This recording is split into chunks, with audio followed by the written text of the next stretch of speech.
We are live. What's good, y'all? This is me, Glory, and I am joined by Comrade Misty, aka Mindy Moneybags, and we are here to do episode 0 or episode 1 or the introduction of our new show on this here KRTD media platform called Free the Truth. Indeed, we are. You are here for the premiere of our very new show. In case you guys haven't seen us talking about it recently in the past few weeks, this is a show that we've collaborated with KRTD Media to put forth, covering whistleblowers, journalism, political prisoners, truthy stuff. It's going to be weekly from 4 to 5:30 every Thursday. We'll have guests. We'll have, different coverage of different political prisoners, different whistleblower trials, the big names and some lesser known names. So I'm really excited. This is something I think we need more discussions of, more conversations around, especially in these here times that we are in, where truth is, under attack daily on a regular basis. So thanks everybody for joining us for the very first show. We appreciate you. Spread the word if you can, like, share, subscribe, all that good stuff. And obviously support KRTD Media and their efforts. They have a ton of new shows coming out. Support everything that they've got going on right now. So this show, I think though, it's just gonna be very chill, just kind of an introductory show, to just kind of let you guys, those of you who don't know us, get to know us. If you're KRTD Media viewers and you're not familiar with us, we're from the MCSC network, which is Nico House's network. Glory, do you want to tell them what you do on all your stuff? Maybe. Yeah. I guess I'll start with proud repper of Scoop Gang, which is I'm co-host on Slow News Day with Steve Boykinen, and that show is a part of the MCSC networks. We do a lot of deep dives into stuff surrounding the Fourth Industrial Revolution, the Nat Sex State, political prisoners, general narrative management, anti-imperialism, environmental news, and all kinds of stuff, really. And I also am a kind of frequent co-host of Anonymous Bites Back, which airs typically on Thursdays. Speaking of Scoop Gang, shout out our tech ninja, Sleepy J. Sleepy Josh. We love you. Yes, my salty hype man doing his thing. And then I also have a Hive blog. It's at Zero Clips with 2 E's at the end, where I write some stuff. And then I am also on the ground in general, covering different events of almost literally every cause you can think of, from anti-mandate protest to defense of the homeless events to environmental demonstrations in front of the Brazilian embassy, to all kinds of stuff, really. So yeah, and I'm just a general activist and protester, and I'm specifically active in Free Julian Assange and the Commander X defense campaign. So yeah, I guess that's probably one of the first things everybody who doesn't know us should know about us, is that we're activists first. yeah. We're not going to be like professional news presenters. We're activists. I know, right? Shocking. We are activists first and foremost. So to add to what Glory said, just to kind of give you guys a little bit of information about myself, I am Mindy Moneybags. There's my money bags. Anyways, my name is Misty. And I feel a little bit, every time I do this, I feel like I'm at like a AA meeting. I'm Misty. Hi, Misty. Yeah. Yeah, I know you guys always say that about me. Yeah. So I co-host a show called Facts on the Ground, which is also on the MCSC network with my good friend Jesse Zerwell. We were actually just on right before I came here with Vanessa Beeley. We do a lot of we like to do really deep dive stuff into very specific subject matter. Chapter, have like a specific guest on to, really do like a deep dive. Palestine, MMIW, missing and murdered Indigenous women, Syria, all kinds of stuff. And then I also host a super fun show every week on Wednesdays called Bitch with Comrade Misty, which is also on the MCSC network. And it's basically my 2-hour therapy session every week. It's a lot of fun. We just have random people come by and we just shoot the shit. There's no structure, there's no format, there's no subject matter, there's no script, there's no nothing. It's just friends getting together to vent, which is a lot of fun. It's what the title implies the show is about. I know. And it still makes me giggle. You guys, there are still people who are like, God, all you do is complain. The show is literally called Bitch. Just calm down. And then I am also the co-host of the Action for Assange Vigils, which we just went back to 2 days a week. We're doing Tuesdays and Fridays at 9 p.m. Eastern. We may add on other dates sporadically so that we can welcome UK guests because of the time zone difference. So we'll see how that works out. And also again, just an activist. Hey, Steve's in the chat. Steve, hey, Scoop Gang represent. Check it out. Yeah. Yeah. What was that? Do I host anything else? Facts, Assange, bitch, Vigil. This show. I think that's it, right? That's all I do. It's been a weird week for me, guys. So, that's who we are. I mean, we are who we are. Like, we're the same in person as we are on the tweeters and on all this stuff. So, we're going to be your hosts for this show, Free the Truth, on KRTD Media. I'm really excited. We're going to have a lot of really cool conversations and cover a lot of stuff that I don't think gets near enough coverage, and a lot of, people, political prisoners, targeted journalists, all that stuff, that doesn't get nearly enough coverage. So not just Assange, not just, the big names. We really want to touch on a lot of people who don't get a lot of attention. So and I think maybe we should too. Yes, we do. We want to highlight. Yes, because even with names of formerly incarcerated Black Panthers like Mithila Shakur or Mumia, the name, but you don't know anything about the effort to free them, or you haven't heard about any protests or campaigns to free them, and this is just in general what I've observed. So I'm looking forward to being able to bring attention to the activism surrounding it too, because that's where you can actually learn how you can help, Yes. And that's, just selfishly through the Assange movement, I get very frustrated because there are a lot of incredible activists who do ridiculous amounts of work and put, tireless effort into the movement, and they don't get any kudos. And I know that they don't do it for the kudos. They don't do it for the props and the attention, but it still makes me angry that nobody ever lifts them up. It's very rare for anybody to, there's a couple people who have done a great job at that. Randy Credico has done a great job at elevating different activists. Fault Lines, honestly, they have me on all the time to talk about Julian Assange, so I got to give credit where it's due.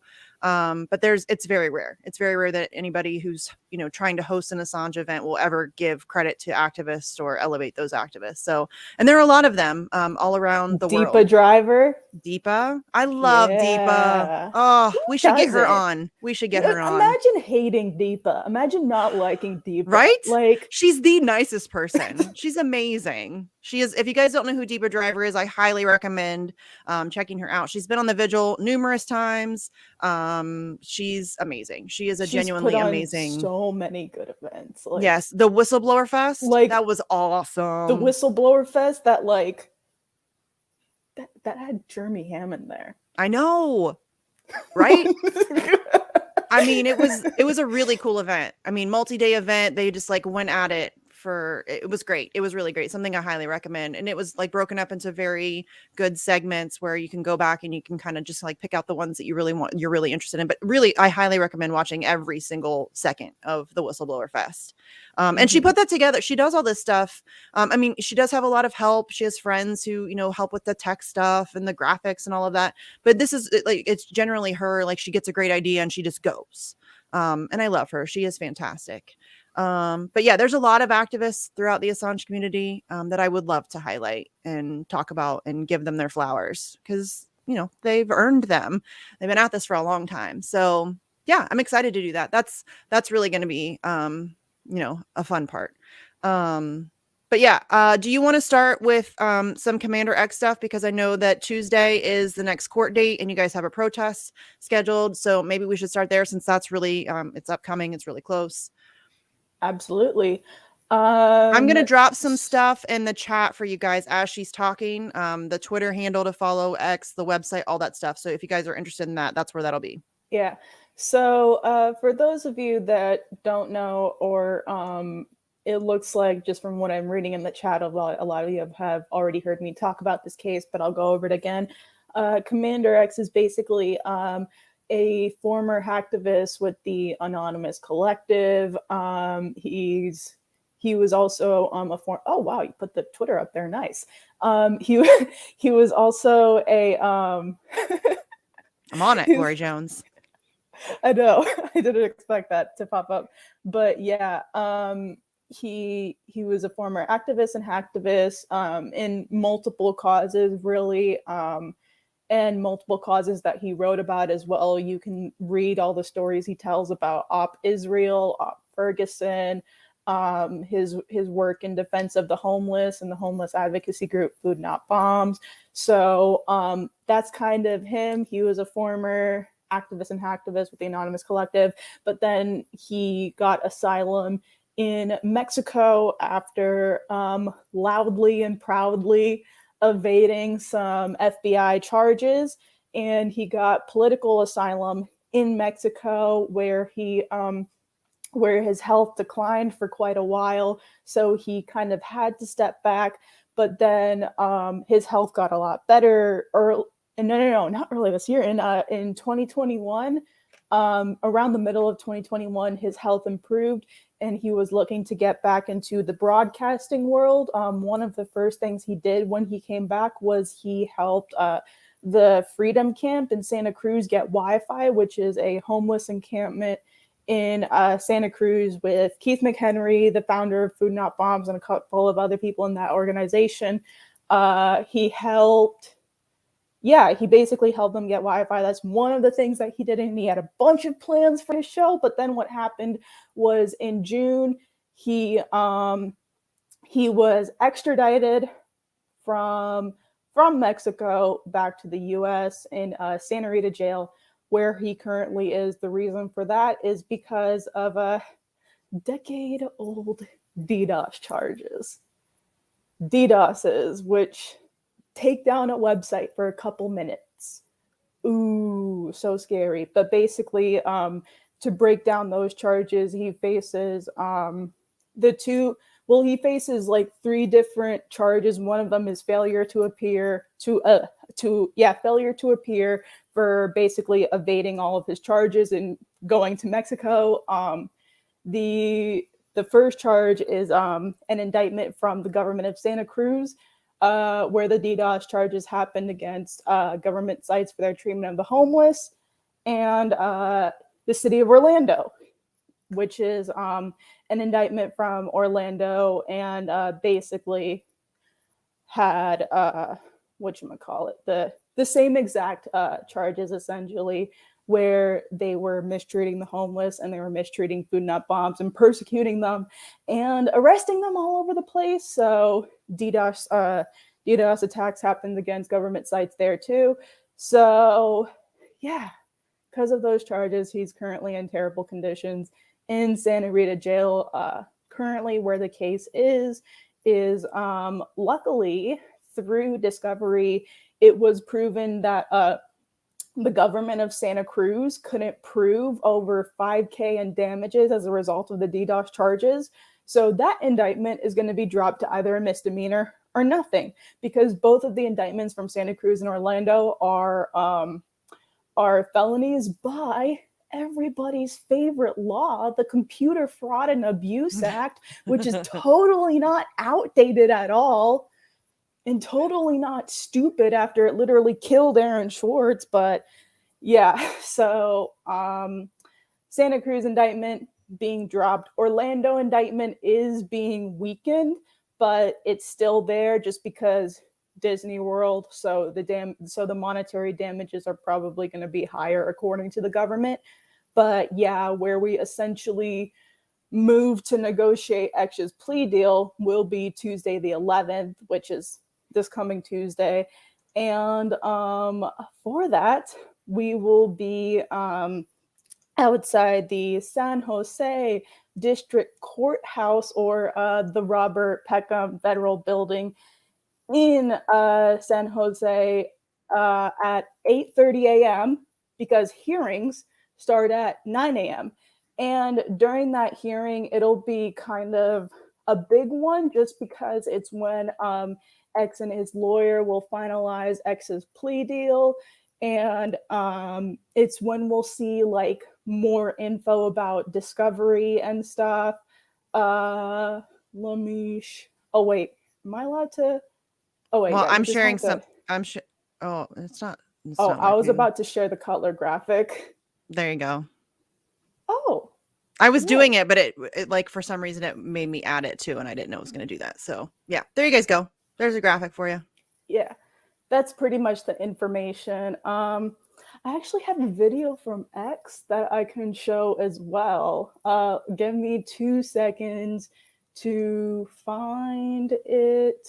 And again, you guys can find all of this information. I put the website in the chat, but also at @freecommanderx_ on Twitter. You can find the graphic that I just put up and all of the information and updates on the court case as it progresses. So, yeah, good stuff. Yeah. Okay, and so if you're in the area, please show up, hang out. Please do, because it's just important that he gets the support. Because I mean, he's a political prisoner. And the Computer Fraud and Abuse Act is totally asinine and outdated. And oh wait, you can't share videos from here? What? Dang. You should be able to. That's weird. Oh, maybe because you're not. I don't know. You should be able to. I'll work on it. That's weird. Yeah, we're gonna have some kinks, guys. So we're gonna work that shit out. Don't worry. But yeah, if you're in the San Jose area, show up for X. Please do. Please. Oh, and we should also point out too that if you cannot show up, obviously not everybody lives in San Jose or is near San Jose. There's also a video link that you can watch of the hearing, and that's important too because the more people that show up and just like kind of they can see that people are watching. You know what I mean? Mm-hmm. Yeah, go in the Zoom meeting and like so what was funny was during the last hearing, during X's first hearing back in July, they disabled the chat. I wonder why. But they disabled it like not right away, but they disabled it after people were like, yo, free X, like free X, come on. So like, yes, please do that. I'm not, chatting in a Zoom chat is totally legal. And y'all should do it for if now. You can. 9 a.m. Pacific time is when the hearings start. Go to @freecommanderx_ on Twitter and you can find the link. So yeah, I mean, please do it just because essentially it really helps X to be able to see all the support. It made him happy when a bunch of people were in the chat last time, like telling people to free him. And he was like, yeah, that's awesome. Yeah. And also you guys can write to him. Especially because it's in person too. So if you can be there in person, kind of going away from Zoom, then that'll help a lot because he'll actually be able to like physically see the people, at least in the court. Because some of us are going to try to get into the courtroom for like immediate support just so he can be there and we'll be like, hey, will he be in the courtroom or will he be in on video link? Probably he'll be in the courtroom, I'm pretty sure, unless with the COVID stuff, I didn't know if they would, literally that's what I was gonna say, unless if something happens between today and then where X's entire unit has to quarantine because of COVID concerns, then he should be there in person because he was in person in an October hearing. So yeah. Cool. Yeah, that's good stuff. If you guys can show up, if you're in the San Jose area, show up. If you're not, join in on the video link. It doesn't cost you anything. It's free. You can do it. Hell, you don't even have to pay attention. Just showing up and the numbers that, really sends a message that people are watching and they're not gonna be able to get away with this in the dark. Cause that's, I mean, they're kind of just, and this is seriously, X is not a threat to anybody. He's You know, not. he's older. He's, you know, he was in poor health. He was in Mexico, minding his own damn business. You know, he was doing a show. Gloria and I were both on his show. He's just hanging out with his dogs. And the fact that they essentially kidnapped him and, you know, brought him to the United States for some dumb stuff like a DDoS attack, is very telling about where we find ourselves, you know? Yeah, and here's the thing is they were going after X because he was the one publicly calling for the DDoS attacks, but he wasn't the only one. He was not the only one to do those DDoS attacks. They're just punishing him because he was kind of like the public face of Anonymous, because he, and also because he has a documentary that's coming out too called Commander X, the Face of Anonymous. So they're punishing him for that too. And yes, please. Here's the address. Write to him. If you guys can write to him. I don't think, I mean, if you've never been in jail, and I've never wanted been. to say as well, big thanks for sending him Christmas cards. He said he got like a bunch of Christmas cards from all over the world. Like he got some from London and everything. And it literally like, it really helped. It put him in a lot of, in like higher spirits, because he's just coming out of having lost of privileges because, you know how deputies in prison and jails are, they just like to mess with you. It's very punitive. So, they like to, yeah. So basically they gave him a false charge of a false disciplinary write-up saying that he was hanging clothes on his bunk bed when he literally never does that. So because of that, he lost his privileges for 15 days. But because of like all the cards he got, it really lifted his spirits, and like, you know, he was coming out of the loss of privileges, like feeling really strong and positive, which is good. Yes. Yeah. I mean, if you can imagine, just being in jail sucks. I mean, I've never been there, but I can imagine it sucks. So, and you don't have any contact with the outside world, and you're very much on your own, and it's very oppressive, and it's, you know, it's dangerous. And, so getting, you know, messages of encouragement and, you know, thoughts of support and all of that stuff, I'm sure is incredible. So, I mean, it doesn't take very long to write a quick letter or a little card or whatever, and then just send it out. I know that he will appreciate it. I mean, you will make his day. So if you can add this to the stream, Misty, yep. Is it sharing? Okay, good. Yeah, hang on, guys. Let me know when it's there. There you go. We're good. Okay, cool. And I want to first of all thank. Greetings, everybody. This is Commander X, and I want to first of all thank each and every one of you for the incredible support that you have given me throughout this whole last 7 months of incredible journey to try to get justice for this case. And I want to remind everybody of what we're fighting for. We're fighting for all of our right to protest and to gather and to protest transgressively on the internet. This is an incredibly important case for all of us. And I want to thank you so much for your support, and I want to ask you, please, if you can, we have a court date coming up on January 11th at 9 a.m.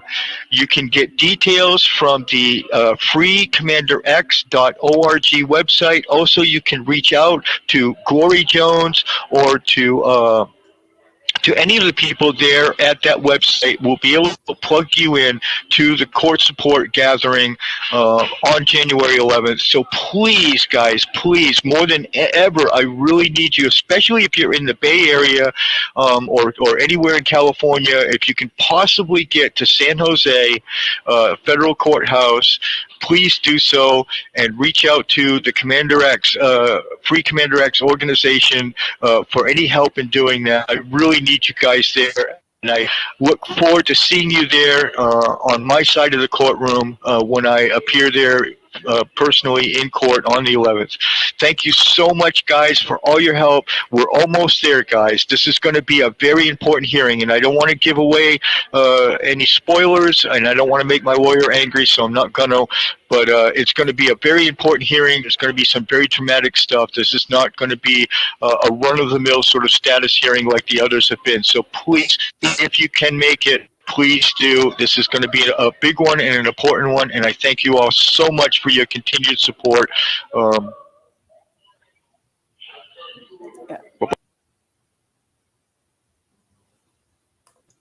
X.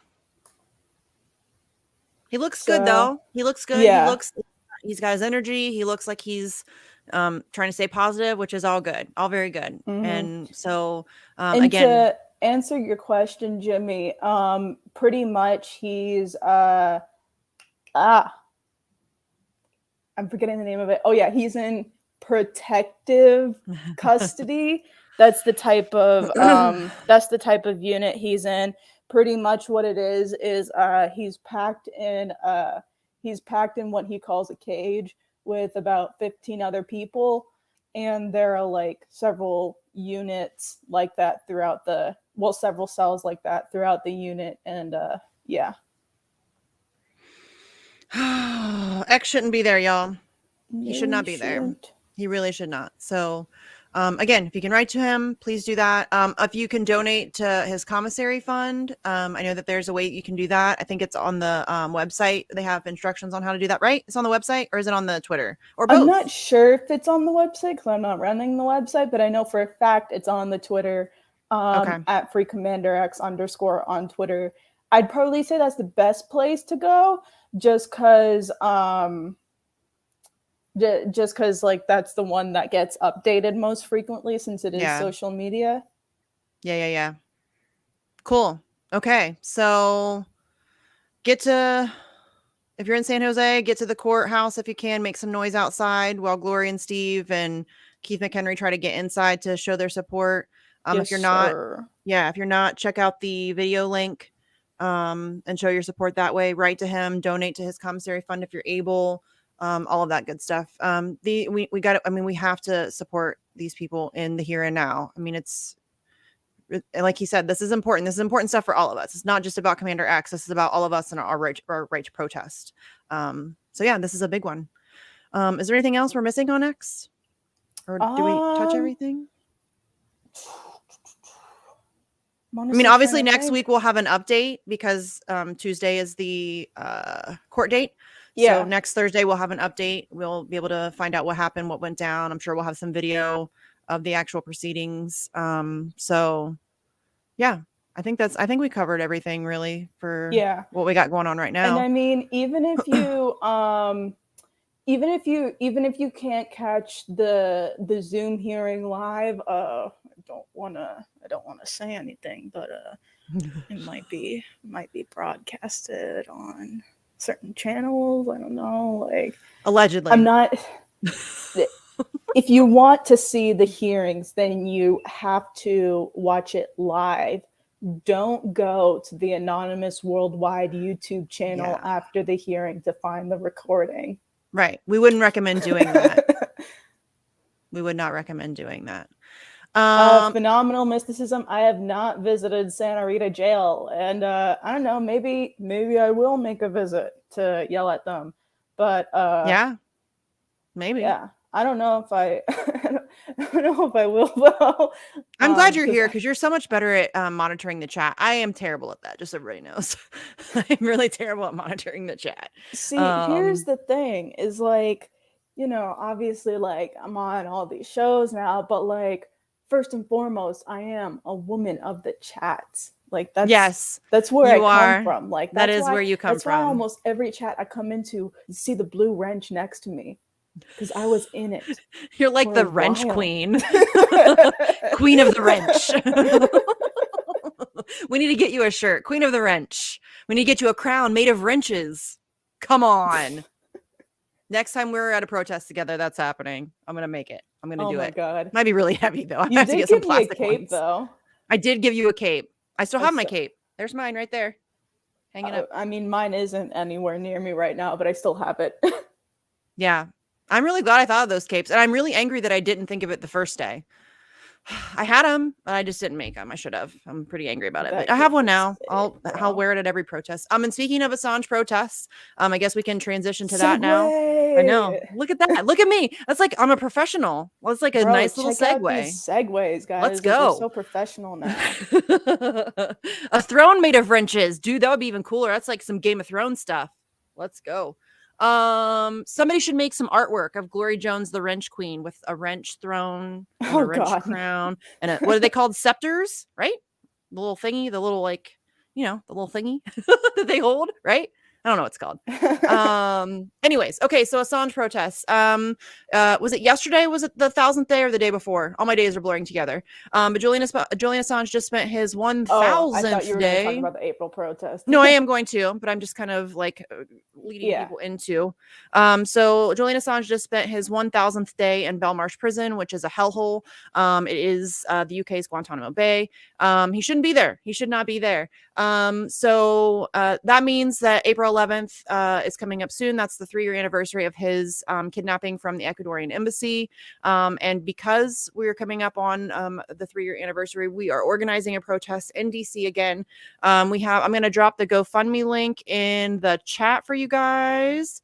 If you can help us. I hate asking for money. I hate it. It's literally the worst thing ever. I hate it. But we have to. I mean, honestly, activism is expensive. It's unfortunate, but it is. So all of the funds raised will go towards travel expenses, an Airbnb for everybody, supplies like shirts and buttons and all of that stuff that we will be able to hand out. So if you guys can donate to that to help get us to DC for April, the protest in April, that would be fantastic. If you can't donate, I get it. Listen, everybody's times suck right now. So if you can just share the link, that helps tremendously. So we're going to be in DC. I don't know, we don't have a date set yet. We're collaborating with the End the Damn Wars people, and I would like it for it to be on April 11th, but I know that they have some folks who that might not be a good day, so I'm trying to be accommodating and work together so that we can. April 11th. I think it's a Monday. I think it should be April 11th just because like it's on that day. But I think so too. That's what I'm going to push for, because not only I think it's a Monday, which means that there will be a lot of traffic in the DC area. Weekend protests in DC, but nobody's there. Like a lot of traffic. I know, that's what I'm saying. Like a Monday is a great day to do a protest in DC. Weekend protests are not effective, really. Nobody's out in DC on the weekends, really. And I don't know where we're going to be. I'm hopeful that the DOJs are where we're going to end up. I would say that's the most logical place to be. I would like to do multiple locations if we can, though. So once we have more details, we're still kind of we're going to have meetings and all that stuff and try to figure out all of the specifics, the dates, the times, the locations, all that good stuff. But if you guys can make it to DC, that would be fantastic. Yes, we need awesome. We need lots and lots of people. I mean, we've been saying that for a long time. It's going to take mass public pressure to figure out how to get this to stop. So if you're anywhere near the DC area and you can make it, fantastic. If you're not and you can make it, fantastic. We just need as many people as humanly possible. And also if you can just help us share the information, share the location, share the event posts that we put out, so that other people who are maybe able to attend will be able to as well. So I'd love to try and get there, but I don't know if I can. I know it's hard for everybody right now. Like traveling is incredibly difficult right now. Nobody's really, I mean, maybe you'll be able to get home and maybe you won't. I mean, if I can't make it to DC, I'll try and organize something for LA, but also like, sometimes it just hits different being in front of the Department of Justice. It's amazing. I highly recommend the experience. It is a lot of fun to stand in front of the Department of Justice yelling in a megaphone. It is therapeutic. It is a lot of fun to walk through the streets of DC yelling "fuck the CIA" and that's a lot of fun. It really therapeutic. Nice. It does. Yeah, but you make a good point though. Whoever's watching this, if you are unable to make it to DC, you can organize sister protests. We will help you. I can restart my what did I call it? Find a friend or whatever. Matchmaker or something? Matchmaker. Yeah. That's it. Assange Matchmaker. Like if you tell me where you're at, where your location is, I have a whole thread already. I'll reboost it after we get off of here. But if you want to find other people who are interested in organizing for Assange, let me know and I will tweet it out. I don't have a huge following, but I mean, we can try to find people who are in your area that you can collaborate with and get together. That's how Tulsa got started. So yeah, if you guys want to organize something, we will 100% help you from the ground up. We will help you figure out whatever permits you need or whatever, if best locations, all of that stuff. We will get you informational flyers to hand out, all of that stuff that you need. We can get you graphics from Somerset Bean. We will help you 100%. So if you can't make it to DC, you can always organize something in your own area. That is definitely Comrade Misty approved. Do that. Please do that. Glory approved too. Yes. Even So, if you just want to go flyering, like you can put up flyers, spam some yes. stickers around. I love that. Yeah. Everybody can do something. There's also, I forget who's organizing it. Stella tweeted about it the other day. Like I don't know, like a phone call extravaganza. I don't know, but that just kind of trying to encourage people to call the Department of Justice on April 11th, flood the phone lines, and yell at Merrick Garland and, tell him to stop this nonsense. So, even just if you can't make Or it to a go to his protest, house. or you could do that. Sorry. I mean, we're not saying you should do that, but you could do that. I mean, it's possible. So yeah, I'm not saying you should go to his house, but you could. It is possible for you to go to his house. It's a thing. He has a house. I'm just saying. Yeah. Got a nice house. He does have a nice house. Our girl Paula has been outside that house for many an hour recently, and her little one-woman protest. She's such a badass. I want to be Paula when I grow up. So yeah, flyers and highway banners. Good point, Atrez. That's another thing too. Highway banners are good. It's always good. Yeah, banner drops are good. Find you an overpass and drop a banner. It's really easy. Some healthy vandalism is underrated. I believe that's underrated in today's day and age. Yeah. Or well, I shouldn't call it vandalism because that makes it sound illegal. Art. Yes. If you want to do some urban art, maybe. Yeah. Not even urban, because you could do it wherever. The suburbs need some art too, friends. It really does. Yeah, it really But then does. again, like not that many people are there, so like that's true. You could still get it though. Still get it. Yeah. You can. Yeah. So yeah, if you want to organize your own protests in your area, let me know. I'll help you. I know Steve is always willing to help. Glory's always willing to help. Yeah, we can totally get you started, figure out what you need, find you other people to organize with. So that's going to be the anniversary is April 11th. Again, I don't know when our protest is going to be. I'm going to fight for April 11th because I really want it to be on April 11th. I think you should go. I say April 11th. Yeah, I mean, I'm like, I want to collaborate. Like, that's the whole point is we've always wanted to find other groups to collaborate with. But I can't because I think it's just one person who has a trouble with that date. It's hard for me to justify not doing the 11th for one person. So I may just have to do the 11th and just kind of go it alone. So I don't know. I don't know who I don't know who this person is. Well, it's somebody we love. I know. I'm sure it's someone. I actually deadass don't know who it is, but yeah, I think it should be on the 11th. I don't want to put anybody on blast, so I'm not going to say. But I mean, and I don't even know why. I just know that there's one person who said that mid-April is not good, and I just don't know if that's worth not having it on the 11th, because I think that that's where we're going to make the most impact is on the actual anniversary. It's an important date because yes. I mean, with how the case is now, it's like it's kind of hard to organize around legal dates just with the state of the case, because there are no legal dates. It's just whenever. Yeah, with the state of the case and the state of communication from the legal team, it's very hard to try and organize around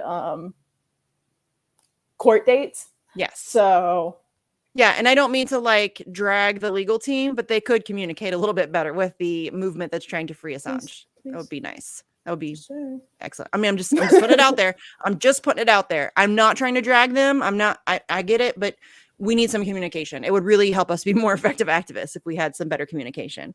So yeah, I would love to have it on the 11th. I really think I'm just going to do the 11th.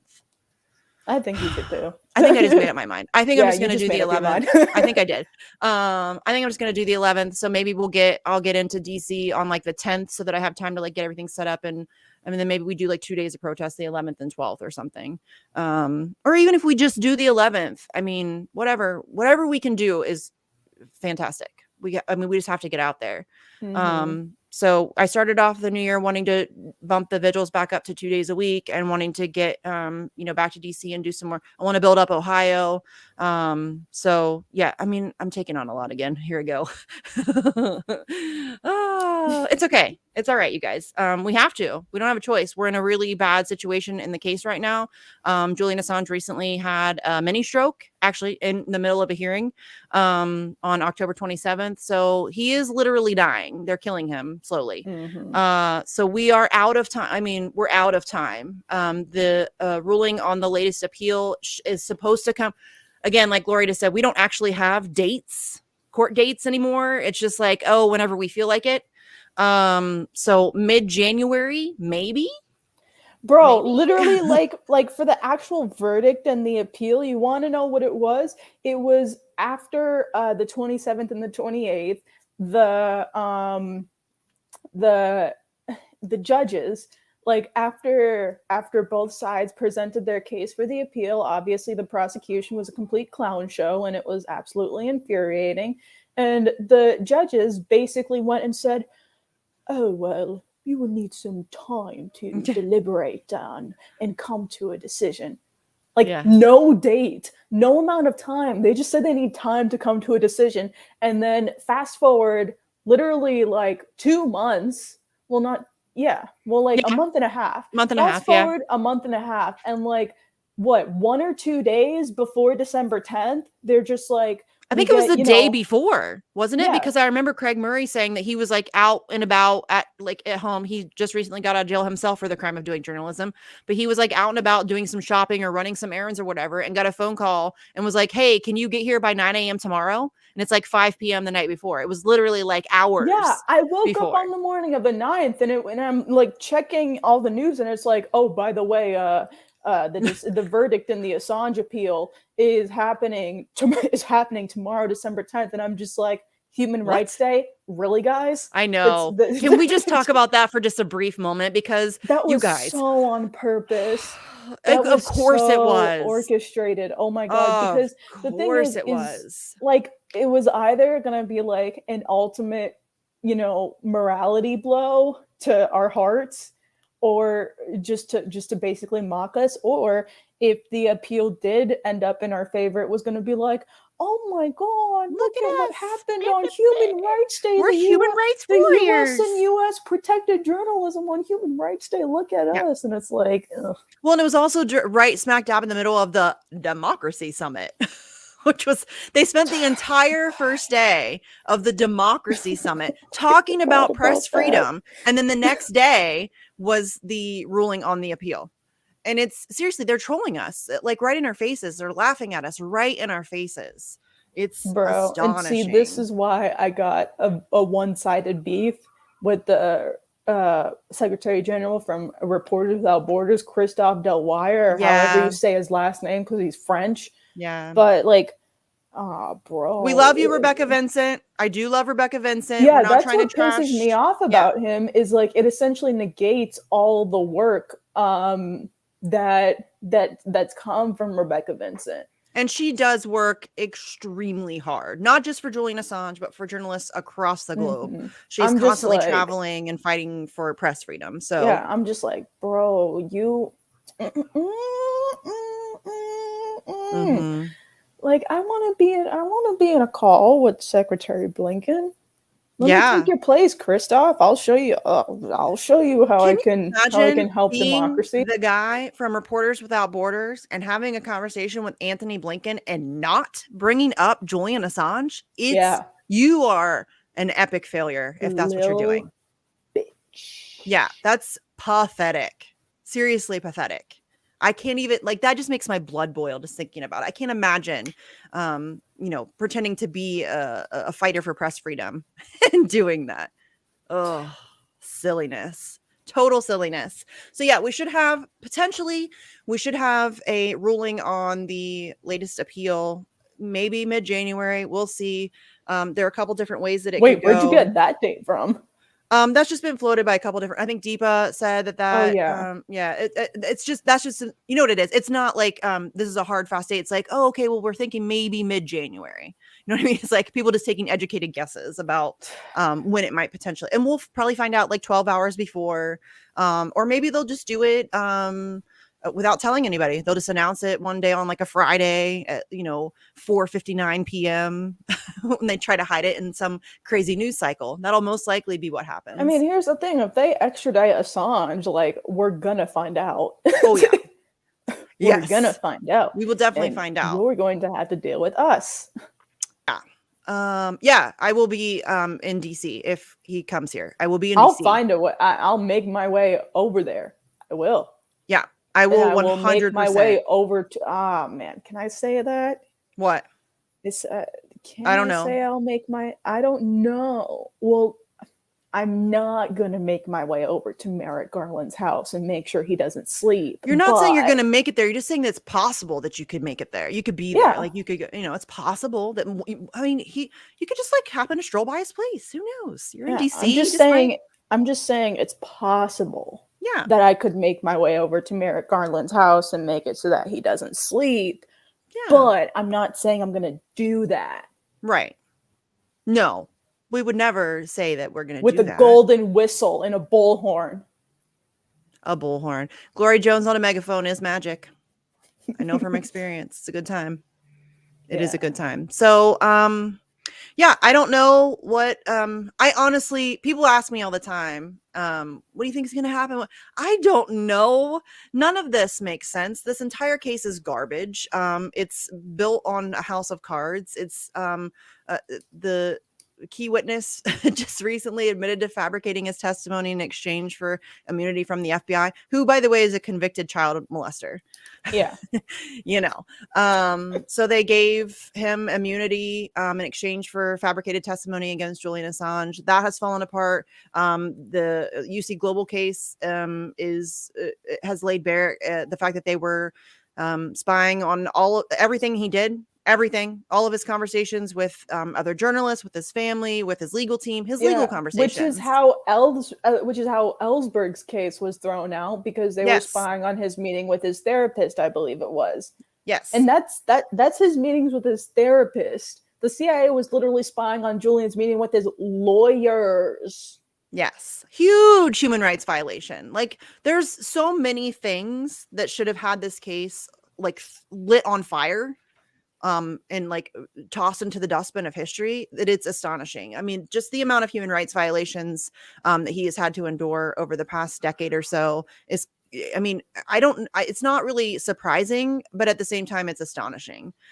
Mostly just because that we're still dealing with this, and we still have to fight to get people to care, because they have done a very effective job of, assassinating his character and making people dislike him for they just don't care. He's mean, he's smelly, he's a hacker, he's a traitor, which that's my favorite one, that he's a traitor. That is my favorite one, because he's not American, you guys. He's not American. And it's funny, I talk to people in our circles who I did an interview with somebody. I won't put them on blast because I don't want to embarrass them, but who didn't know that Julian Assange wasn't American. They just assumed that he was American because we were prosecuting him. So the United States government is prosecuting a foreign journalist under the Espionage Act, but affording him none of the protections of the First Amendment, which is having your cake and eating it too. The Espionage Act, by the way, which besides the fact that it needs to be abolished, it prosecutes people for giving government secrets to foreign enemies. Yes. Where the general public isn't foreign enemies. We're not but they do see us as an enemy. And I make no mistake about that. You are considered the enemy to those people. That is exactly what's happening. I had to laugh at Sleepy's comment. Yeah. So I have I should blame Shane, because I guess they're his trolls and they've just kind of migrated to me. But they're really, I have the dumbest trolls ever, and I just like Sleepy's comment, which says nothing says normal like a guy stalking women on the internet. Well, okay, so on Facts, they were just in the Facts chat too, and they were talking about how they have pictures of me hanging on their wall, and that's just weird. Buy a plant. Get a plant, fam. Get you a plant. Seriously. They're funny. They're really kind of boring, and I deserve better. They're not clever. They're not intelligent. They don't bring anything of value to the conversation. They're not, it's just an annoyance, really. But Sometimes I like to kick him around a little bit. Most of the time I just ignore him. But hey, I appreciate. Listen, thanks for the views. Thanks for the view count. Thanks for the engagement. All you're doing is helping us. So I appreciate you. Thank you for helping the team. Warren has a picture of a plant hanging on his wall. That's a good. That works. Maybe not though, because the idea of getting a plant is that it occupies your time because you have to water it and take care of it and all that stuff. But do your thing. But it's good, teaches you how to take care of stuff. You're adding oxygen to the atmosphere, Yeah. That's much more productive than obsessing over. Get a vegetable so you can grow your own food. Oh, here's my new favorite one, Glory Jones. Here's my new favorite one. We know about you taking money from Kyle's cousin, Miles Kalinsky. Okay.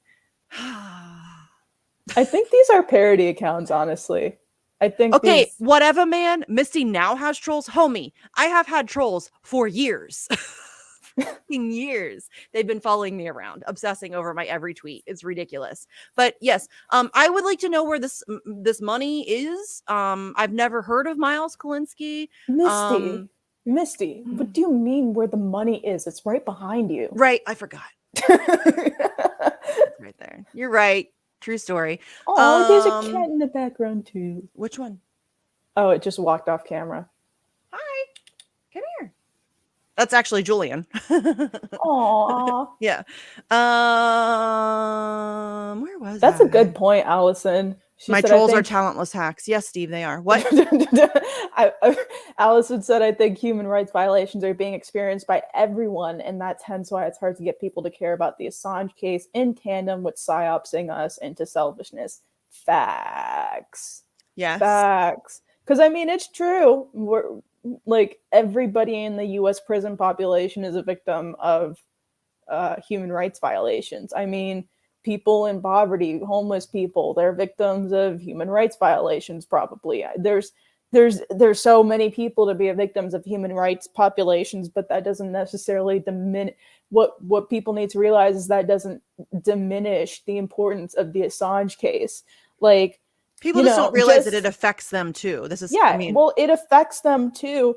And not to mention, just because you've been a victim of human rights violations doesn't necessarily mean that that, how should I say it, that you shouldn't be fighting for someone else who is, like that attitude is just, well, yeah, it's like what Allison said, it's selfish. Like you've been psyopsed into selfishness. Yeah.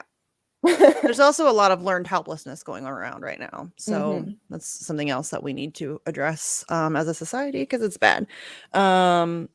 So yeah, I'm trying to think if there's anything else Assange related that I need to update people on. I don't think so. Again, we're just kind of like at another waiting period of bullshit where we have no idea when anything's going to happen, what's going to happen.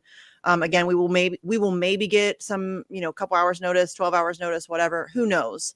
But the educated guesses from people I trust have said maybe mid-January. So hopefully we'll have some good news. That would be fantastic. Seriously, that would be fantastic. You know what? I know it's a long shot. I know it's such a long shot. But since it's the beginning of 2022, I'm going to try to speak this into the existence while I still retain some of my optimism. And that is the image of Julian Assange walking free from Belmarsh the same day that Henry Kissinger dies. Oh my God. Glory Jones, I might spontaneously combust. I really might spontaneously combust if that actually happened. That would be the greatest thing ever. I mean, holy balls. That would be awesome. Wow. Whew. Like, I'm not going to get my hopes up, but goddamn. Yeah. I mean, I always tried to maintain a tiny semblance of hope. I wouldn't do this if I didn't have a tiny semblance of hope, right? But I am very cynical, and I know that this is a long shot. This is, I don't mean to sound negative, but we are fighting a losing battle. That's just the reality of it. Negative, it's just being real. I don't want to lie to people.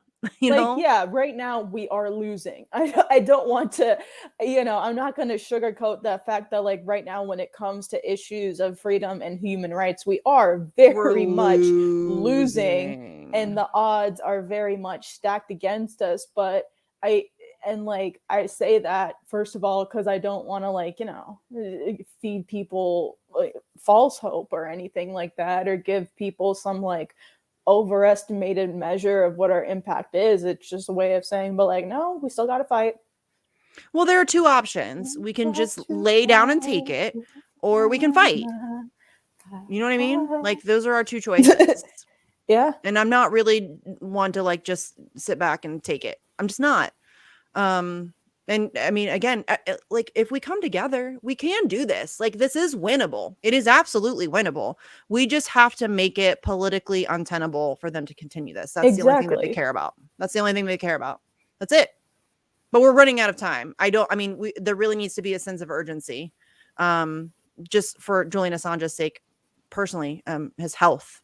I don't know how much more he can take, you guys. I don't know. He's a pretty strong dude, clearly, but I don't know how much more he can take. So, I mean, and if they rule for extradition, I'm genuinely concerned for his safety. I'm genuinely concerned for him. The only minuscule Minuscule. Yeah, minuscule. Because I was about to say minute, but then I was getting mixed up with minuscule, so I kind of Smash them together. Like very, very, very, very, very small positive that would come from Julian Assange being extradited. We can turn it up. Is essentially the response for that. I think it would wake up a lot of people who kind of haven't been paying attention to his case, precisely because he was in London and was just like in a lull the entire time legal wise.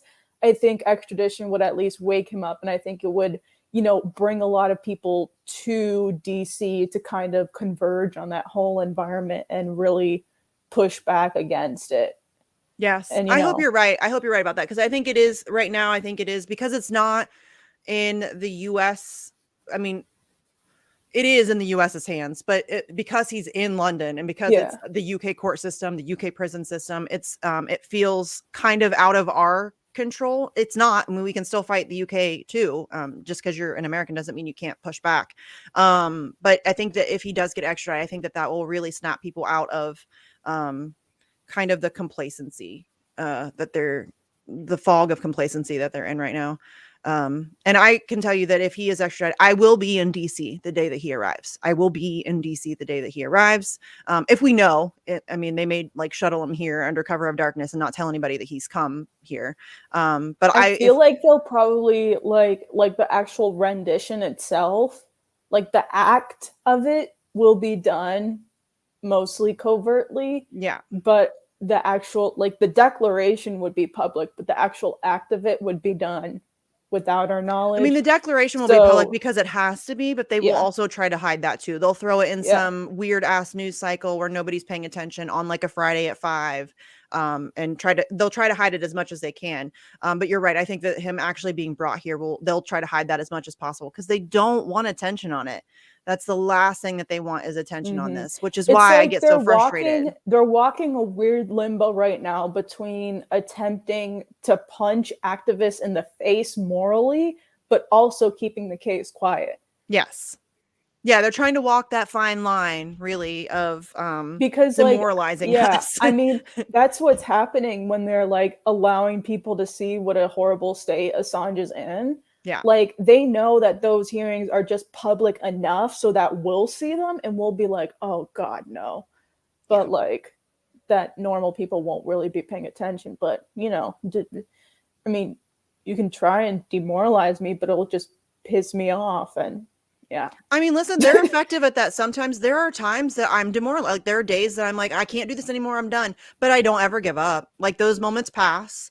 And then I get mad and then I get angrier and then I fight even harder. And I've already said that I'm going to amp it up in 2022. I wasn't playing You know, we went back to 2 times a week for the vigils. We're going back to DC. We're going to do some stuff. We're going to do some stuff because we really are backs up against a wall, out of time. We have to ramp it up. We don't have any other options. I mean, it's only natural to feel down sometimes. Like, it's only natural to feel defeated sometimes. And, you know, there's times where I'm just lying down asking myself, like, what the fuck am I doing? Like, why am I doing this to myself? Yeah, like, why am I doing this? Like, is this really worth it? Like, right? But no. Then I cry myself to sleep, and then I get up the next day. Right? Totally. It's like I said this when we were on Bitch announcing this show. Like, one of the reasons why I empathize with so much, like, you know, mainstream shonen anime and a lot of like super emotional flashy anime is because it's the story of that protagonist like completely standing up to these stacked odds and like going up against the baddest of the baddest high level and winning. And you know, like, you know, I empathize with that. You know, well, and as Steve haven't always gotten says, to the winning part yet, but you know, we're at the part where we're up against these super stacked odds, and it's like, yes, Steve says it all the time. We're punching way above our weight class here. You know what I mean? Like, this is way above our weight class. So it's exhausting. But I can't not, you know what I mean? I just can't. You know, my husband has asked me a million times, like, why don't you just stop? Like, you're exhausted, you're depressed, and you're like, why do you keep doing that? But I just can't stop. I just don't have that in me. I don't know if you guys have noticed, but I have a little bit of an obsessive personality.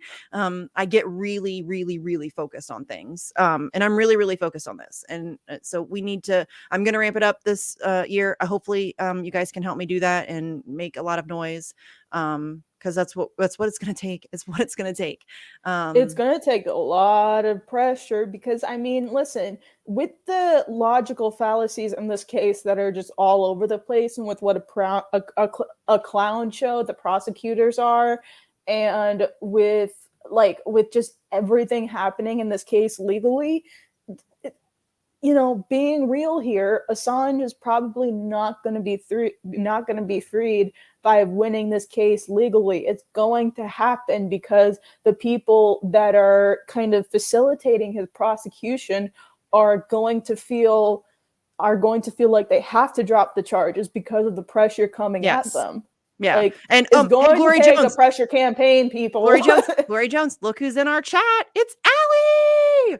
That's it. I've been reading her comments. Oh, She was the one that said the psyop into selfishness comment. Oh, okay. Yeah. I wasn't paying attention. I didn't hear you say her name, and I was just, I don't look at the chat. I did call her Allison. That's why. Oh, okay. Yeah, that's probably why, because I'm used to Allie.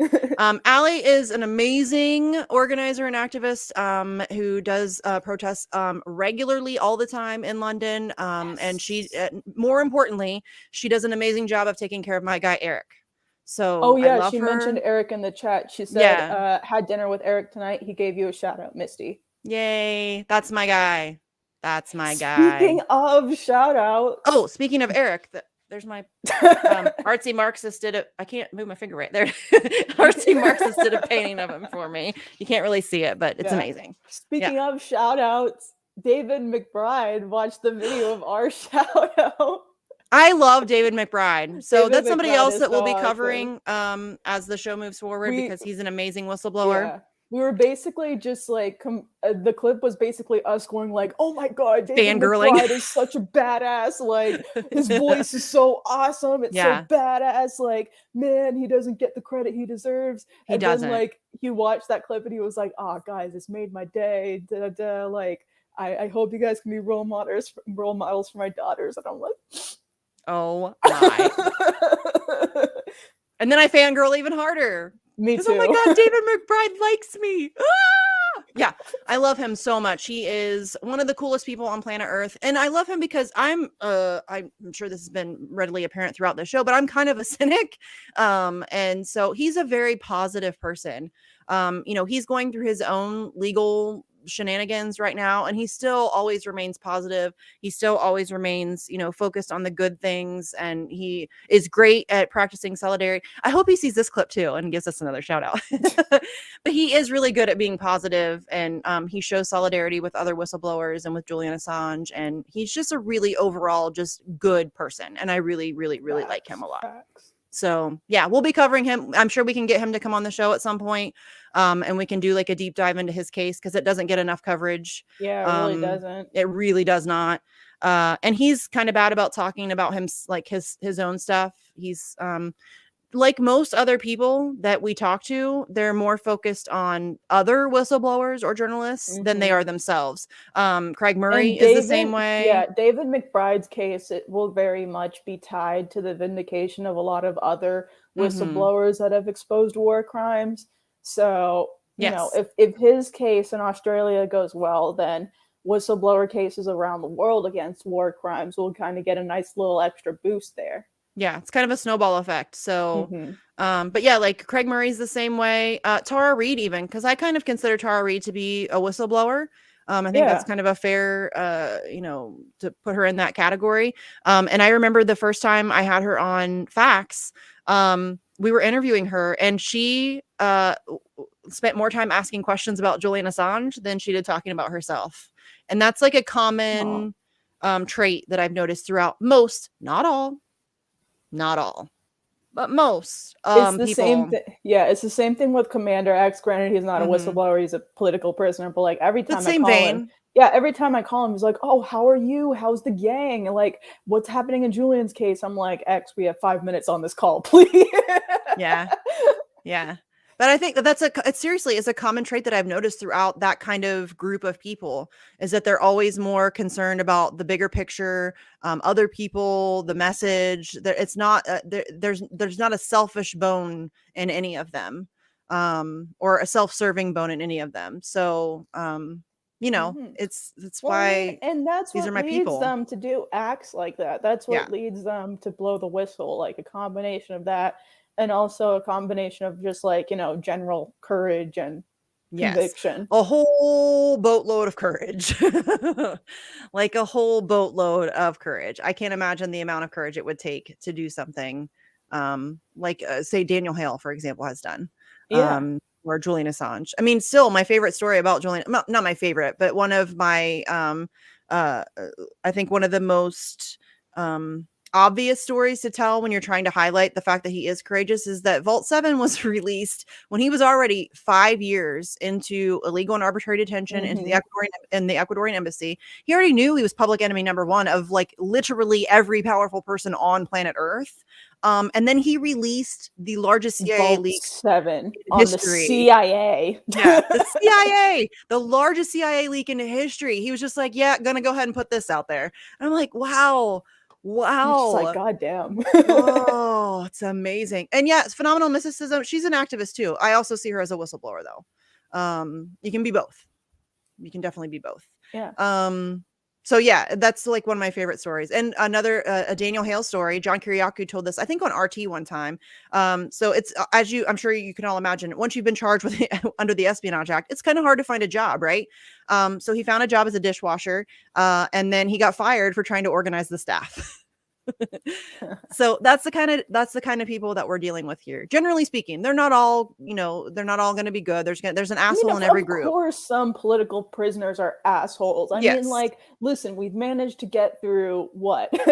We've managed to get through an hour and 7 minutes of the show without mentioning the fact that today is January 6th. So I have no doubt that some of the J6 political prisoners are right-wing assholes, but they should be freed. Yes. 100%. They should and be freed, and they shouldn't be getting harassed is doing great work on that. If anybody's interested in following that, because again, we like consistency around these parts, and I may not agree with those people politically, but they should not be in jail. So Kara Casanueva has done amazing work on the free J6. I don't know what it's called. Andrew would know. I'm terrible at names. I just know it's J6 because because like for some reason psyops always like to have like hashtag number letter format or hashtag letter number format. Like what was it, the the hashtag like 15J protest in Cuba, or hashtag J15 protest in Cuba, or whatever that was over the summer, I was like, okay. Well, it's like a quick, easy hashtag. You got to make it easy. You can't have like 34 letter hashtags. It's a little bit more, it's a little trickier. But yeah, there's those people shouldn't be in jail either. So yeah, I did want to talk. Real quick, Jimmy has a question in the chat. Jimmy Sinclair said, I'm probably repeating a question asked 1,000 times, but do the whistleblowers who have gotten out of trouble from past leaks know ways to get them free, or has the NSA gotten too big and they can't help? I'm not sure I understand that question.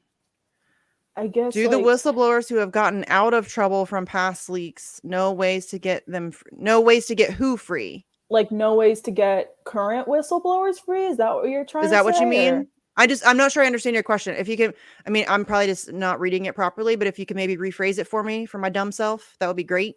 I mean, if them, maybe going off the assumption that them means like current whistleblowers and political prisoners. There is no way for other whistleblowers to get those people free. That's just, I mean, those are people who have already suffered consequences. Like John Kiriakou, for example, was in prison for 2.5 years. There's nothing he can do to prevent what's happening to Daniel Hale. There's nothing that he can do to prevent what's happening to Julian Assange, other than just do what he's doing, which is being showing amazing solidarity. Yeah, exactly. Being a friend they could and ally. Probably help best for like maybe moral support and getting and essentially like maybe sharing legal teams and stuff. Like I know rest in peace Jay Lederman, he represented like not just Commander X a couple times, but he represented like all kinds of anonymous activists and hacktivists. So like there are a couple kind of like activist lawyers that tend to represent more than one people. So you could have one whistleblower maybe refer another whistleblower to a lawyer that helped them out in a past case. And that has experience and who knows the kind of ropes, because these are very specific cases that you're dealing with, a very specific set of circumstances, very specific laws. So, I mean, it does help to have somebody who is experienced in that, has been through that before, knows exactly what, I mean, you can't really know what exactly to expect, but they kind of know the ropes. And so, yeah, I think that, and really honestly, and I'm not a whistleblower, this is just me. I think just the support that is shown consistently. John Kiriakou is constantly talking about other whistleblowers. Craig Murray is constantly talking about these people. David McBride is constantly talking about these people. Daniel Ellsberg is still, talking about these people. That solidarity, I think, and that consistent support and knowing that you're not alone, I think is massive. It's monumental, because I know that there was another interview I saw with John Kiriakou where he said that he's never met somebody who has been charged under the Espionage Act who hasn't considered committing suicide, because it is, I mean, if you can just imagine the overwhelming idea of being targeted by the United States government in that way, and knowing what you're facing, and they'll ruin they ruined John Kiriakou's life. He's still completely financially ruined. I mean, it ruined his marriage. I mean, never mind like the Espionage Act, like, or other insane laws like the Computer Fraud and Abuse Act, which killed Aaron Schwartz. Like, yes, we should cover him too as well. Yeah, definitely. And also, the Computer Fraud and Abuse Act was a part of the indictment against Julian. Yes. Granted, it was a small part of it. I think like only 5 years of his potential 175-year sentence would come from the Computer Fraud and Abuse Act, but part of it was the Computer Fraud and Abuse Act pertaining to Julian apparently helping Chelsea Manning, then Bradley Manning, hack into the military files. Which has been completely disproven over and over and over again. That's not a thing that happened. It never happened. It didn't happen. Yeah, Julian never hacked. No, Chelsea he never Manning helped her hack. She didn't have to hack it. She had access to all of that information. Chelsea Manning never hacked anything. No, she didn't hack anything. She had the only access. Thing Julian said, what curious eyes never run dry. Yeah, and that's not that. My God, that is nothing. You hacked someone. Yeah. Wow. But that's how like how far they have to grasp. I mean, they have to I mean, they just throw stuff at the wall to see what sticks at this point, because I mean, again, they had to bring in a superseding indictment because they knew that they had nothing the first time. Yeah. They still don't have anything, but they had to do the superseding indictment because they're like, oh crap, we're going into this court, into these hearings, and we don't have a case, and they still Yeah. don't have a case. That's why they had to bring in all the shit from Siggy and Sabu's bitch ass and Lulzak. Fuck you, Sabu, by the way. We need to do like a deep dive into that whole situation and really tell the story, because I Into know that part of Julian's indictment, or into Lulzak? that, and just the way that Siggy was involved in the taking down of Julian Assange, or the attempted taking down of Julian Assange, the way that they use this absolute scumbag, scum of the earth, again, child molester. I mean, to me, there are no worse people than child molesters, or people who hurt children in any way. He's a convicted child molester. Not only that, he was convicted of embezzling money from WikiLeaks in Iceland. Yes. So this is, but we're supposed to believe that he was some WikiLeaks insider. He was a low-level volunteer. He was used in a way to fabricate and he lied. testimony. He lied in his testimony. He lied about his interactions with He WikiLeaks made it up. and Julian. All of it. He's a sociopath. He is, and she's not just saying that to be flippant. He is a diagnosed sociopath. That's a real story. Yeah, diagnosed, certified. Yes, he is a certified sociopath. So that's the kind of people that the FBI has to resort to reaching out to in order to take down Julian Assange. So yeah, that's what we're up against, really. Yeah. I mean, that's KRTD Media has a question. If Julian gets off from this, can they try to charge him on the Clinton emails? I mean, they can try. Or is there nothing there to charge him for? Not that could stop them. No, they could try, and it's listen. They have said out loud that if this current case doesn't go their way, that they will just go after him on something else. They've said that out loud. We can anticipate that that's what's going to happen. They can try to get him on the Clinton emails. It will very much go the same way that this is, because they don't have a case. He didn't do anything wrong.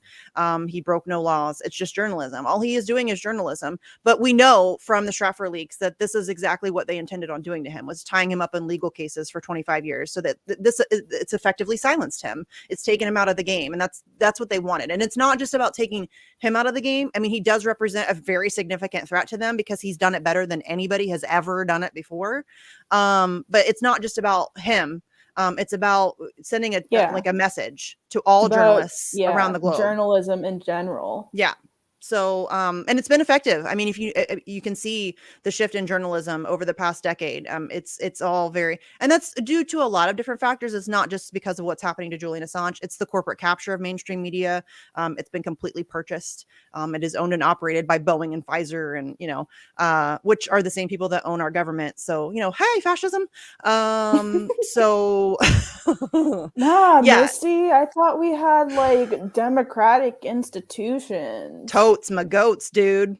The United States is a majoritarian democracy. Yeah, it's a representative democracy, fam. Welcome. It's like a utopia over here. We're just rolling in rights. Let's go. No, not at all. We are living. That's what I love about people who classify themselves as Antifa and who are not fighting for Julian Assange. Because if you want to fight fascism, there's really no bigger case. This is really like fascism on steroids. This is, and it's also funny when people call us fascists. We're free speech activists, you turds. That makes no sense. Fascists don't like free speech. I don't know if you did you not know that? One of the first things fascists will do is try to take over the systems of information and narrative. So it's silly. Okay, before we wrap, because we only have like 13 minutes left, I do want to talk a little bit about Daniel Hale. We're just giving brief overviews of some of the people. But Daniel Hale, if you guys don't know who he is the drone whistleblower. He exposed the drone program under Barack Obama, which was killing 90% of civilians. And like, real quick to interject, you know how it's essentially become a meme to be like, oh, hey guys, like Obama donated 90% of his salary to charity. Google Obama 90%. Yeah. Like that meme. Steve did that really well. Yeah. That meme came from Daniel Hale. Yeah. Yeah. No, and this is somebody, again, tremendous amount of courage, exposed the really and truly disgusting and murderous drone program, and has paid a very significant price for it. He has been in legal shenanigans for many years now, and he is currently in a communications management unit in Illinois, Indiana, Illinois? I Oh, think it's Illinois. it's going to bug me. I'll look it up for sure because I don't want to tell you guys. Oh, here, hold on. I have the address pulled up because I was going to share it with everybody. Duh, Winston, get it Okay, good. together. Okay, wait, so no. here is the address. Illinois. I was right the first time. Good. So this is the address. Also, as same with Commander X. Same with Julian Assange. If you want to write to Julian Assange, it's writejulian.org, I think, or .com. Mhm. I don't know. Should know these Yeah. things. And then But yeah, for this is how. Commander X, you can again find the address on the Twitter page at @ForCommanderX_, and we also showed it earlier in the show. So Yeah, and I'm X also loves it when y'all write to him. He writes back. Yeah, I'm also going to. I'm working with Sleepy Josh on. We're going to try to get like a website or something going where we're going to list like all of the political prisoners, and like give addresses and all like their GoFundMe's and all of that stuff, so we can have like a one-stop shop where everybody can just go and be like, okay, today I'm going to write to Daniel Hale. Okay, next week I'm going to write to Commander X. Okay, today I'm going to donate to whoever. So we can make it very efficient. You could probably find a good kind of consolidation of that type of information on the Jericho Movement's website. Yeah, that's true. Yeah. We should get somebody from there on. I would like to talk to somebody. Yeah, let's do that. Someone replied to me saying like, "Oh, you should talk about the Jericho Movement." I'm like, "Yeah, that's actually solid." Yeah, we should try to get somebody from there on to talk about what they're doing because they're doing amazing work. So yeah, Daniel Hale, currently in a communications management unit. We're going to go into not deep dives, but we'll give like a better definition of these things: communication management unit, special administrative measures, all of those things, because it is important to know what's happening. But it's essentially he's restricted beyond belief. All of his communications to his legal team, his family, everybody are very restricted. They're monitored, even his communications with his legal team. He is isolated pretty extremely. And it's basically, this is something, the communications management unit is something that was invented after 9/11 as another way to house terrorists. And they are just using it whenever they see fit. So, that's, and if you can go to, I'll post in the chat. He also has a GoFundMe that his team, took him a while actually for him to agree to let them do this. He kind of fought having something like this for himself. But he, I'm sure you can imagine, has a crap ton of legal debt. And then once he gets out, he's serving 54 months. Once he gets out, he's obviously going to have to rebuild his life. So there's a GoFundMe that I just put in the chat. If you guys have anything that you can donate, please do. If you don't, share the link. That helps tremendously. I would love to see us support whistleblowers. Like when Chelsea Manning's court fines, like when we went after that, it was like 36 hours and they were paid off, done.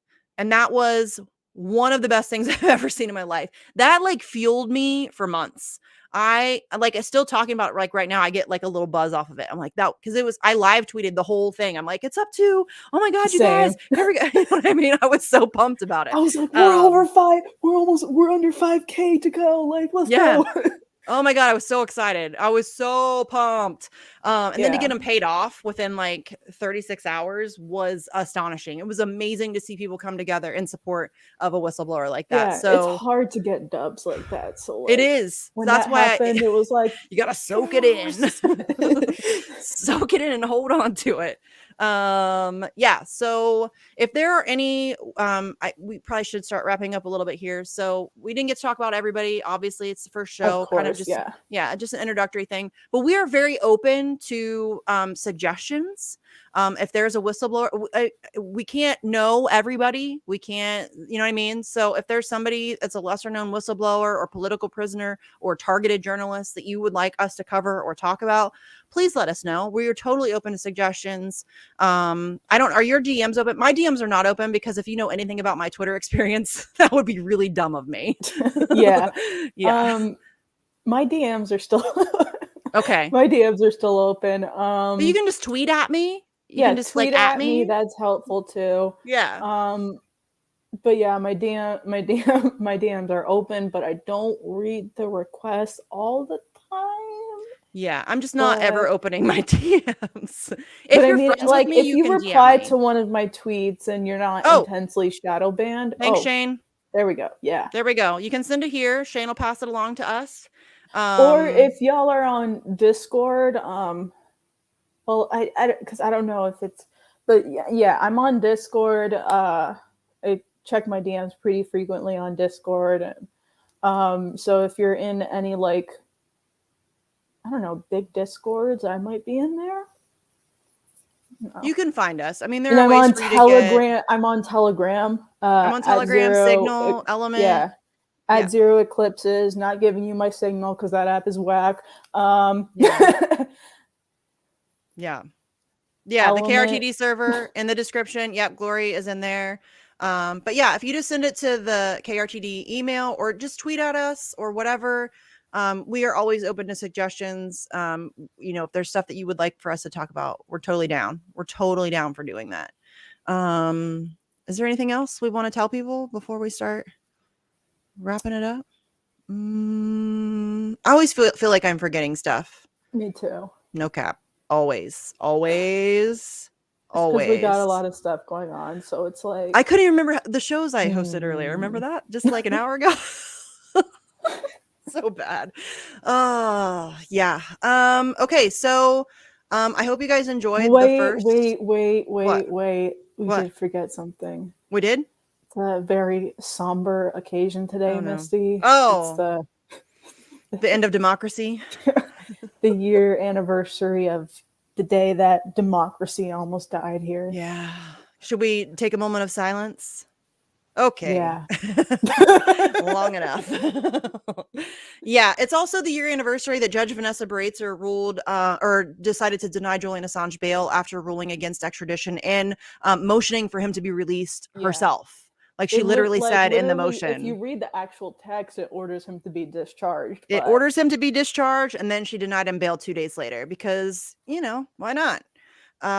So yeah, that's the anniversary I'm focused on. You can take your little crocodile tear pity party Fed Fest and shove it. Too much? That too much? Too much hostility? Oh, goodness sakes. Learn to recognize a psyop, fams. I'll say that. I know. Yeah. Learn to recognize a psyop. It's nice to go through a whole show on that date without like barely mentioning it. It feels nice. Well, I figured that like I thought about like talking about her, but everybody's getting bombarded with that crap today, so I figured we would just not. We fill the time with plenty of other stuff. We did, and there's still plenty that we could talk about. So I mean, that's why we have a show. Yeah, that's why we have a show. Yeah, it's gonna air the same time every week. Every Thursday, 4 to 5:30 p.m. on KRTD Media. You can find us right here. We're going to be talking about all things political prisoners and journalism and whistleblowing and just free the truth stuff. So if you guys can help us grow the show, we're brand new first day. We would really appreciate that. If you can share the links to your friends, subscribe, all that good stuff. I think this is the first time I've ever done the whole subscribe, like, share thing ever on any of my shows. I don't know what that means, but here we are. I've done the like and share thing, but I don't think I've ever done that. So. I'm legitimately the worst at self-promotion. The worst. Bad. I hype up all my pals. I might be giving you a run for your money on that one. We're all like literally all of MCSC terrible. Really bad. Not everyone on MCSC is terrible. No, because Nico's good. Nico gets on us all the time about it. He's like, "You guys gotta do this, and this." He gets so mad at me. I'm just not good at that stuff. I'm just not. Sorry. I'm sorry. I know. Nico used to get on Slow News Day about our thumbnails all the time. And titles. So we're getting better. We're getting better. Yeah. He's too busy to give me shit now. So yeah. I'm just like, I'm gonna sneak on through. Okay, so next week we don't know what we're doing. We're still kind of like getting the feel for things, trying to figure out like a game plan and a schedule of like topics and cases and all that stuff. So again, if you have suggestions, let us know. But we will be here next Thursday at the same time, and we'll have another amazing show for you guys. Well, I guess what we can say is on Thursday, I'll definitely be going over what happened in the Commander X hearing. We will definitely have a Commander X update. Hopefully it will be good news. Keep your fingers crossed, fingers, toes, whatever else you can cross it. And in the meantime, write to Daniel Hale, write to Commander X, write to Julian Assange, donate to their GoFundMes or legal funds or whatever you can do. Whatever you can do to help protect the truth would be amazing. We need it now more than ever, you guys. Now more than ever. We need truth tellers. We need whistleblowers. We need people willing to put themselves in the gears. So yeah, do you have anything you want to hype before we bounce out of here? Check Anything out coming Slow up? News Day on Sunday, 10 a.m. PST, 1 p.m. EST. Bruv. Bruv. Bruv. Alrighty then. Let's see. We're gonna have someone cool on, so just come, please. Yeah. Gloria and I are decidedly not cool. I mean, we're cool, but not really. I mean, I have my points of interesting, but I'm also terribly awkward and ridden with anxiety. So yes, we should just call this the awkward hour. So yeah. Okay, so for myself, on let's see, I think on real quick, Allie Mae said it was also Olabini's 1,000th day of persecution. Yeah. Let's not forget Olabini, because same day, or I think it was the same day or day after Julian Assange, I think, was arrested by the Ecuadorian government. And he's been dealing with legal persecution himself. So 1,000 days for him as well. You can follow him on Twitter at Olabini, OLABINI. And he does regular updates on his Twitter page about the state of his case and how they're kind of doing the same thing as they are with Julian Assange, you know, dragging it out and all that good stuff. So before we wrap, I was going to tell you guys who we have somebody coming up on Sunday, but I can't find the information, and I'm terrible at remembering names. So you can find me on Facts on the Ground. You can find me on Bitch with Comrade Misty. You can find me on the Action for Assange Vigil. I don't know if we're doing one this Friday because I just took over like all of the booking and all of that stuff like days ago. And I have a new co-host, and we're trying to like get our feet underneath of us. So we'll see if I can find somebody to do one tomorrow. We might have one, but next Tuesday, let's see, we have Alex Rubenstein coming on Tuesday, January 11th. January 14th, we have Addie Ads. Who's the guy who did the Maxwell on the ground Maxwell coverage. January 18th, I don't have anybody yet, but then January 21st, we have Tara Reid coming on. So that's what we have coming up on the Vigil. Hopefully you guys will catch us over there. And thanks for tuning in to our very first episode of Free the Truth. We appreciate you guys. And yeah, I guess we will just see you here same time next week. Thanks, everybody. Yes, sir. Bye. Love y'all.